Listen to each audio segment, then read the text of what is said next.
ঢাকা। বিশ্বব্যাপী রেফারিদের মান উন্নয়নে সবসময় সোচ্চার ফিফা।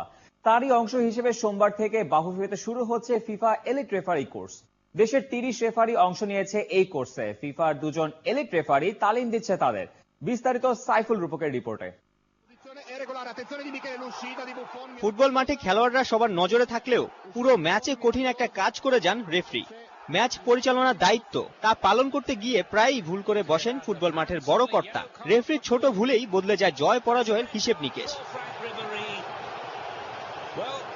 রেফারিদের আরো চৌকস করতে পৃথিবীর বিভিন্ন দেশে কোর্সের আয়োজন করে থাকে ফিফা। বাংলাদেশের রেফারিদের মান উন্নয়নে সোমবার বাফুফেতে শুরু হয়েছে ফিফা এলিট রেফারি কোর্স। বাংলার রেফারিদের তালিম দিতে এসেছে ফিফার এলিট প্যানেলের প্রশিক্ষক। খেলার সময় পুরো ফুটবল মাঠটা পরিচালনা করতে হয় রেফারিদের, তাই সব নিয়মকানুন তাদের জানা থাকা জরুরি। আমরা এখানে তাদের নতুন টেকনিক সম্পর্কে ধারণা দেব। তাদের ইনডোর আউটডোর দুই জায়গাতেই প্রশিক্ষণ দেওয়া হবে।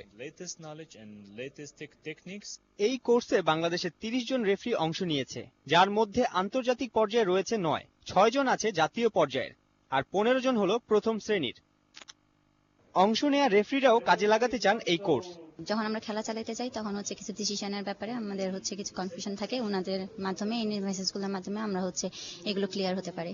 আমরা মাঠে যে আইন অনুযায়ী খেলা চালাই, উনি আমাদেরকে সেই আইনের ইন্টারপ্রিটেশন আরো ডিপলি আইন আরো যেটাকে সংক্ষিপ্তকরণ যেটাকে বলে আরো ডিপলি আমাদেরকে সেই নলেজ দিয়ে যাচ্ছেন।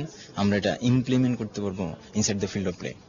বাংলাদেশে ফিফার এই এলিট কোর্স এর আগে আরো 5 বার হয়েছে। সাইফুল রূপক, 71, ঢাকা। চলছে খেলা যোগ, ফিরছে একটা বিরতির পর, সাথেই থাকুন।